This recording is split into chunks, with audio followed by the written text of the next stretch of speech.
Jay Onrait. Welcome to the Sean Newman Podcast.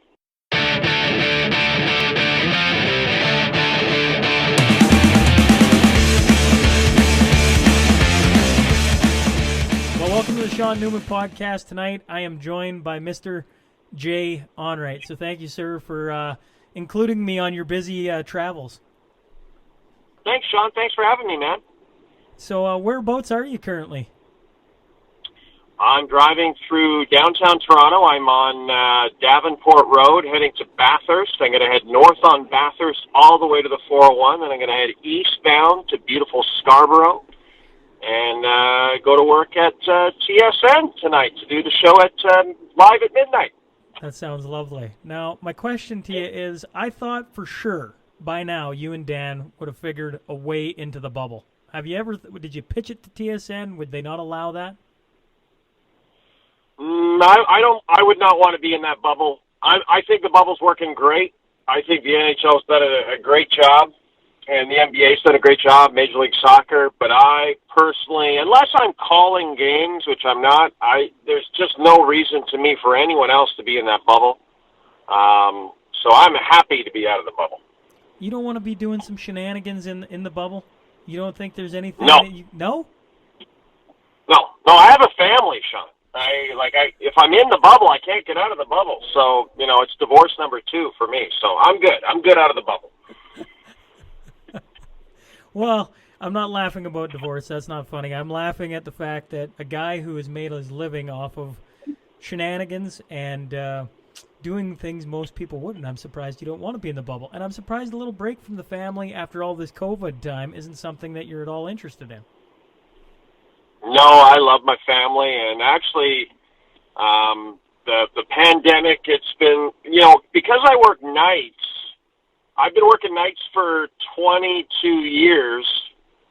The fact that I was doing the show from home, and we were taping it around, when we were doing the show from home, we were taping it around 7 at night. Normally we were live at midnight. So suddenly I went from, working nights to being done work at about 8 o'clock, and at first I didn't know what to do with myself, but then I really started to enjoy it. My wife and I could actually have a drink together at night, hang out, maybe binge watch some television on Crave TV or something. I felt like a normal person for the first time in 2 decades. So, I got lots of time with the family, and it was actually a really nice thing. Well, I think a lot of us can agree. That's been one of the nice things about the slowdown is spending time with the family. I was curious, in reading your books, it just kind of smacked me across the face over and over and over again that you worked a ton of nights, and you just said it. Has that ever become old, or do you enjoy that lifestyle of being up late every night? I actually love it. I think when one thing, and I said in one of the books, and it's really true, when I first got into the business, I was volunteering at Global Television in Edmonton, and literally like the first or second day, I was talking to a guy, because I wasn't in broadcasting school at the time. I was thinking of going to broadcasting school, wasn't sure really. I was a little aimless, let's put it that way. I didn't know what I was doing with my life. And I can't, the camera guys are always the guys to talk to, because they just, they're the wise ones. And this camera guy kind of took me aside and he said, you know what, you'll be just fine in this business if you remember one thing. You will always be working when everyone else is off. And I was like, oh yeah, I guess that makes sense, because sports happens when people are off, right? That it happens mostly at night and on the weekends. Obviously the pandemic is an exception, but it's happening when people need to be entertained. So that's when we're working. It's not that different than owning a restaurant or any other job where you're working odd hours. But that cameraman saying that to me so early, and I mean really early, really helped me wrap my head around it. And I think I've said that to so many people since then. Like, if you wrap your head around that really early on and just realize, hey, long weekends, forget it. Those don't exist for you. Going out on a weeknight, forget it. Doesn't exist for you. It just becomes normal for you, like anything after a while. And I'm also a night person, so for me it's never been a problem. I've always enjoyed it. I will say this, at one point I think we all have the the dream of working never and having every weekend off and getting paid way too much for it. But that can get old fast too. I mean, you're doing something that you've wanted to do for a very long time. So does it matter when you're working? I mean, you get to do some of the crazy things you've been able to do and now accomplish and everything else. Yeah, you make a great point. It's like, do what you love, and it doesn't feel like work, right? And it's such a cliche, and it's kind of corny, but it's really true. I never ever gone into work and felt like I was going into work, because basically I was going in to watch a couple of games and then read highlights. So for me, the decision to go into this business has been, obviously really positive for me for so many different reasons, but ultimately, the fact that I don't dread going into work every day is probably the biggest one of all. Does it ever surprise you when you look back on your pretty illustrious career so far, and you got many years ahead of you, but I grew up playing junior hockey, and one of the traditions we had was, in typical hockey fashion, you get into the rink, every guy's different and every team's different, but normally you have morning practices. And most junior rooms and higher up have TVs in there. And we'd flick on, oh, there's Jay and Dan. And you had this, following in every dressing room. I played senior for the last years, and we now at senior, playing late, we watch you guys when you're first on. But did it ever surprise you how quickly you guys became man, you guys were superstars. You still are superstars. But in those early years when you just kind of busted onto the scene, if you asked any hockey dressing room from probably junior B all the way to the NHL, I swear we were all watching it.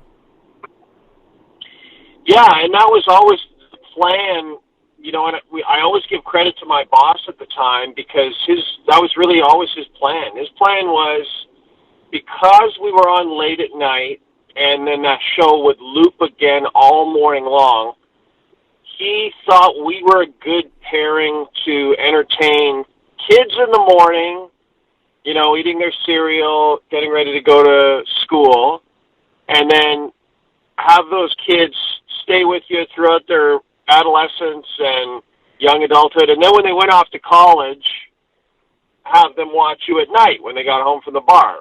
That was sort of his philosophy of how it would work. And he was 100% right the whole way through. Every day we get people telling us that they grew up watching us, and, it makes you feel a little bit old, but also it's pretty gratifying because it's just funny how someone has a plan for you and it really works out really, that well. And I think, we've not been surprised that many NHL teams watch this in the morning, but ultimately, if you look at what ESPN turned into, ESPN used to loop their late show in the morning. Then they started to do a live morning show, and it started to not have that many highlights. It was more of a get you ready for what was happening that day kind of show, whereas our show is always looped in the morning. It's been what's happened the night before. And I think a lot of people appreciate that. If you just didn't catch what was happening the night before, maybe you actually had to go to bed at a decent hour. It's nice to wake up and just catch up really quickly while you're getting ready. I still believe that, and it still kind of bears itself out because people still seem to enjoy it. And I can't speak for all hockey players, but a lot of us were playing at night. So then you wake up in the morning and you stroll in with your coffee or what have you, sit down, you're tying your skates, doing a little BSing, and turn the TV on, and everybody hushes up to hear what you two have to say. It was perfect. Yeah, it was just a great time slot for us. And to your point, when we returned from the States, we could have kind of done any time slot we wanted. The TSN sort of said, what do you guys want to do? And we were pretty adamant that we wanted to be back in the same time slot. If nothing else, we wanted to be on at the same time because that's when people are used to seeing us. And I think that's when that kind of fits our show best. So that's, I think, why it's been such a success over the years. You mentioned coming back from the States. You never thought of being like, hey, maybe there's a way we could do an afternoon show and I could, adjust my, you talk about all the nights that you've worked and the COVID slowdown allowing you to spend more time with your family and that kind of thing. You never thought when you're coming back from the States, like, geez, maybe a guy should take a 1 to 4 shift, or if there is such a thing. Well, so let's use that example. Guess what people are not doing at 1 to 4? They're not watching sports TV.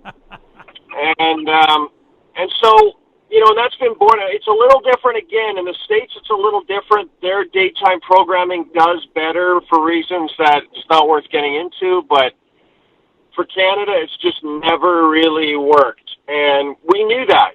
Like we could have gone on, sure, we could have gone on at 3 in the afternoon. But I guarantee you, after a couple of weeks of curiosity viewing, the ratings would have been in the tank, not because people didn't want to see us, but just because people were working. Like most people are working or at school.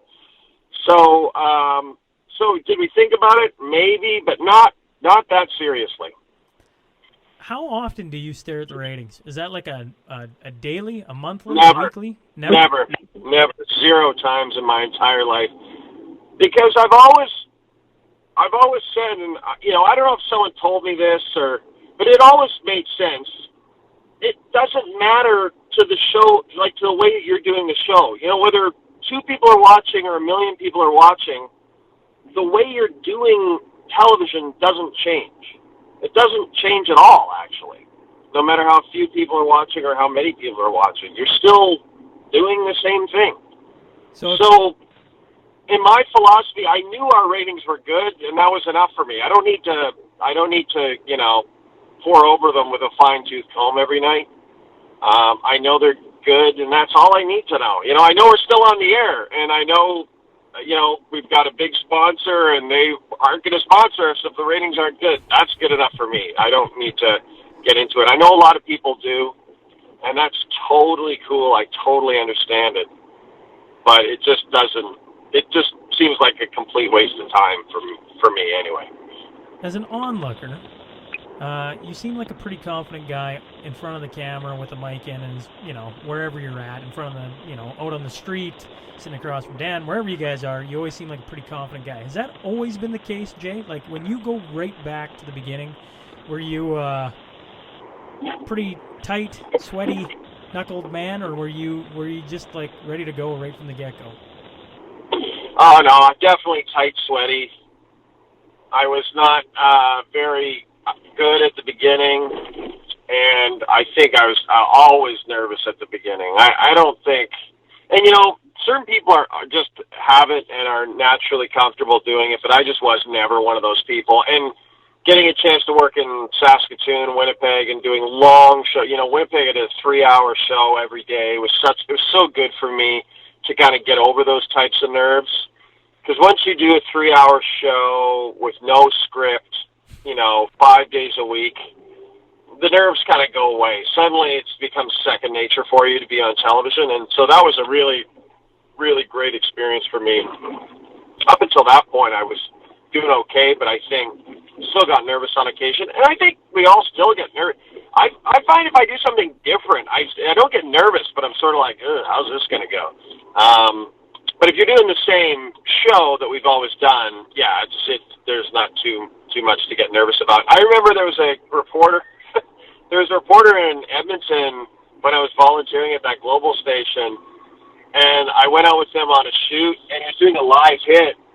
And I said to him, like, don't you get nervous? Like all these people watching you. And he's like, what's there to be nervous about? I'm standing in front of camera, like it's me and a camera guy. And I'm like, oh yeah, I guess it kind of is, right? Like, yeah, there's a lot of people watching it, but ultimately, if you block that out, ultimately it's just you and a camera guy.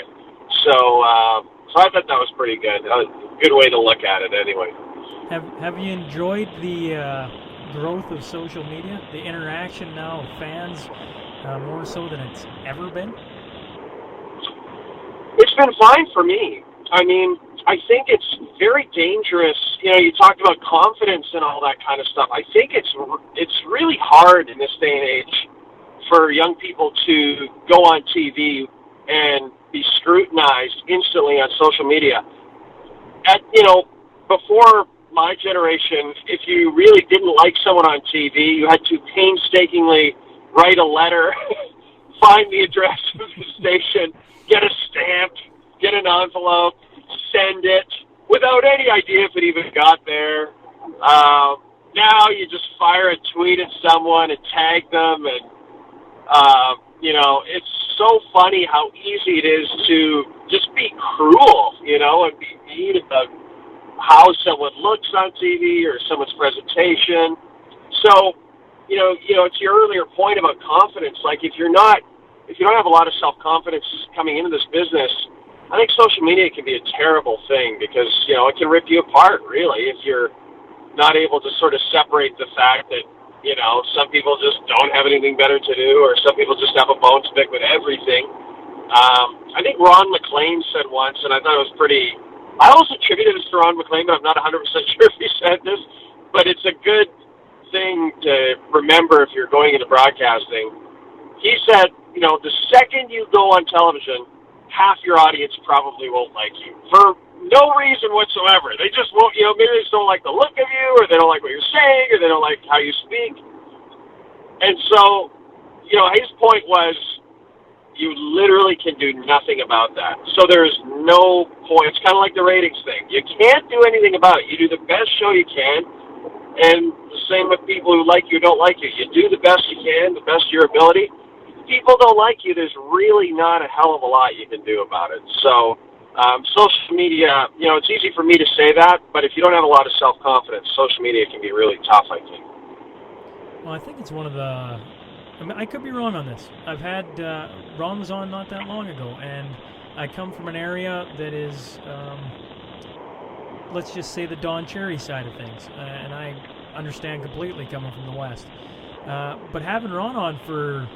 an hour and a half and talking to him and having people listen to his side of things and how his brain works, I had more and more people essentially reach out and say, that was a good interview and really appreciate you doing it because, when do you get to hear the stars talk so candidly at times? Normally it's, you're right, 50% are going to hate you just for the way your hair is cut. And you're like, I haven't even done anything. I've literally been on for 3 minutes and then I'm off. And if you don't like the look of somebody right off the hop, I can get that. Podcasting has become a very, very cool thing, and I know you and Dan have yours and have been doing it for a very long time. It's a way people can get to know more about people, I think. Wouldn't you say? Yeah, I love it too. I think it's really fun, and it's kind of like TV now. There's so many channels, there's so much streaming, there's so much out there that you can really specialize what you watch or listen to. So if you have a real niche interest, there's definitely a podcast out there for you. And if there isn't, you might as well start one up. Someone else will if you don't. I like it. I like the long form. It's nice to not have to worry about a commercial break or be tight for time. I remember that when I did breakfast television, every segment was 4 minutes, regardless of what it was, who it was, what we were doing. 4 minutes, that was it. And, sometimes you get into an interview with someone and you really just get started, then, you'd see your floor director wrapping you up. So I think podcasting is absolutely, it's been great for us, and I really enjoy it myself. Well, and I think I could be wrong, Jay. You're the one with all the experience. But when I watch, you mentioned your show in Winnipeg where you have 4 minutes. At times, you want to hear more about a question. The audience wants to hear more about a question, but you got to move on to the next one. So it almost comes off like nobody's even listening to everybody. He's coming to spitball us about 3 answers and get the heck off. And what I find so entertaining about this format is you can actually have a conversation and hear a person out and hear, what they're talking about. Now, hopefully you direct the subject in the right way that it's entertaining for everybody, but at the same time, you can go several minutes on anything you want to talk about, and you can go down rabbit holes where, like you say on television, if you only have a window, you got to operate in that window very efficiently, and I assume that's a lesson you learned. It absolutely was, and it goes. Everyone kind of rips on, the sideline interview or the between periods interview, and it's kind of almost the same thing. But those are the toughest ones because you have no time, and you have an interview subject that probably isn't that interested in being there. A podcast is so different because when someone comes on your podcast, they're taking time out of their day. They're giving you, they're going to give you a little something more. And so I think podcasting is also, I think, a great medium to learn to become a good interviewer and to become a good listener. I think all those things are true. What do you think of the interviews? Speaking of sideline interviews, what do you think of the distance interviews that they're having to do in Toronto and in Edmonton with the players? I think they're amazing. All due respect to all the hardworking and amazing reporters who work in our business, because they are all hardworking and they're all amazing. But I've long thought that the NHL should switch, especially in the postseason, to that NBA format. In the NBA only does in the postseason, but it's so effective where you just have two players up there and you get to ask them a bunch of questions. And it just, for some reason, I think, makes for better TV, better interviews. So I'm all for it. I'm good with the Zoom stuff. I think it's great. No complaints from my end. The only thing that's kind of a bummer is we can't do our Scrum Lurkers segments. So we'll have to figure something out with that. We have some ideas, so stay tuned. I look forward to seeing what you guys come up with. Now, we've been going for 22 minutes. How many minutes do I got you for here? Do I got you for a few more, or are you... Yeah, sure. I can do a few more, sure, yeah. Okay. Well, I'll warn you in another... well, wait, before I keep going here. How many is a few more? Do I got you for 5? Do I got you for 10? Are you in the middle of downtown traffic? And, well, it's 6:30. Who am I kidding? Or 8:30. It's not downtown traffic. I'm actually almost at work, so I'd say 5 would be about perfect. Well, then let's do... I tell you what. Let's do the Crude Master Final 5. It's the last 5 questions. That way we can wrap it up here and keep you for about half an hour. And I do appreciate you coming on, Jay, but we'll wrap it up with the 5 questions. Crude Master Final 5. It's Heath and Tracy McDonald out here, supporters of the podcast. So 5 questions, nice and quick. Who's one person you'd like to still sit down with that you haven't? That's such a great question. Man, you put me on the spot here. There's so many people that I admire.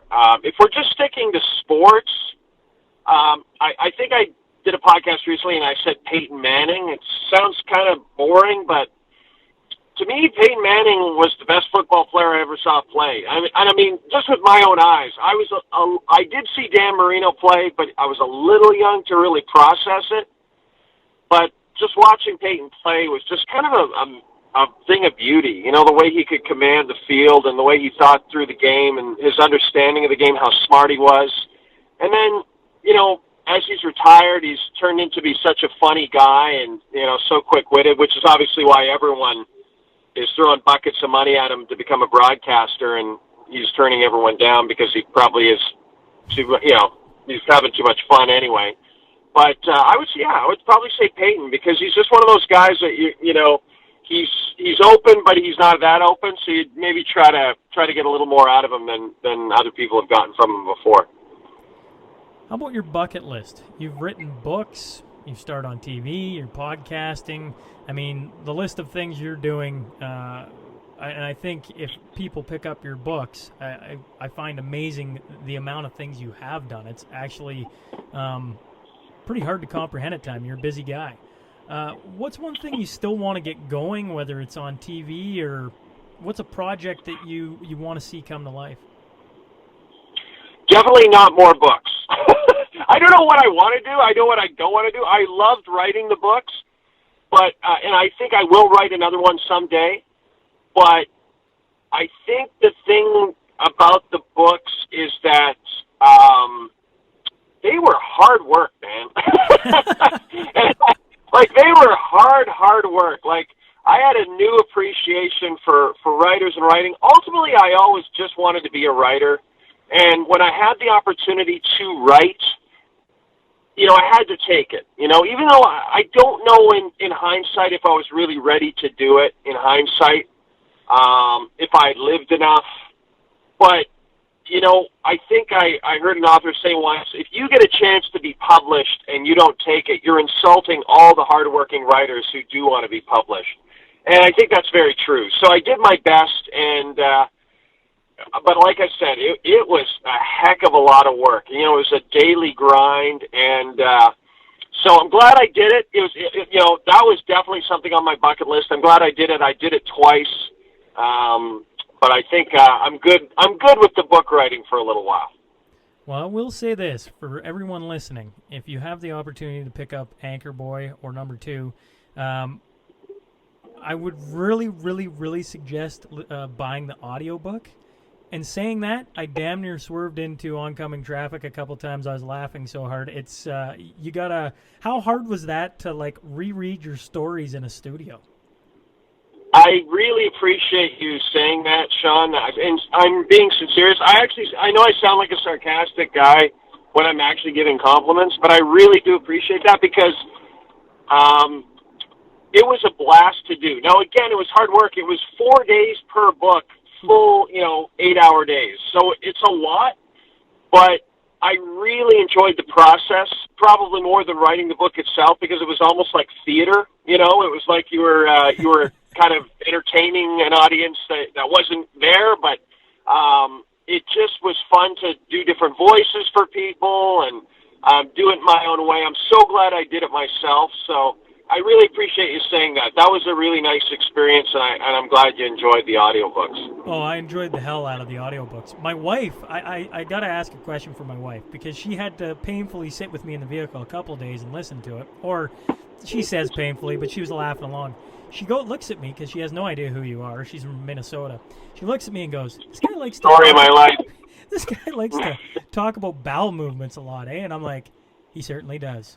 And what we wanted to know was, are all the bowel movement stories true? Because I've had Reed Wilkins on here before, and Reed obviously worked in Lloydminster, and so we, watched Reed, years ago. Are all the stories true? Are you? Yeah, you really get those that are sick true. with them? Those stories are 100% true, and it was weird to take the book in that direction. It was like is this really a good idea? But, when I wrote it, the publisher loved it, so I kind of just went with it. But, yeah, I've had let's just say, a nice way to put it is a sensitive stomach all my life. And so if people are entertained by it, at least we get something out of it, right? At least we get something out of it. Well, I can promise listeners this. If you pick up, number 2's got you pooping in a bathtub. That damn near, like I say, had me crying on the drive. But it's quite comical. Final 2 for you. If there's one celeb you could go party with, who would it be?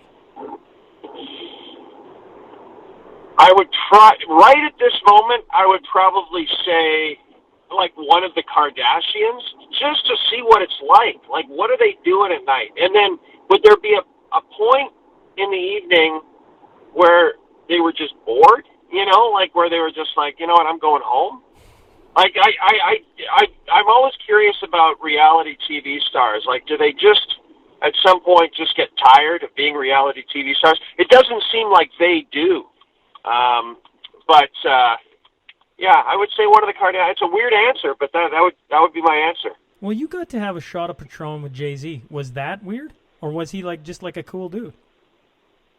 It was like his way of saying, get the hell away from my booth that I've had, every night for the last couple of years.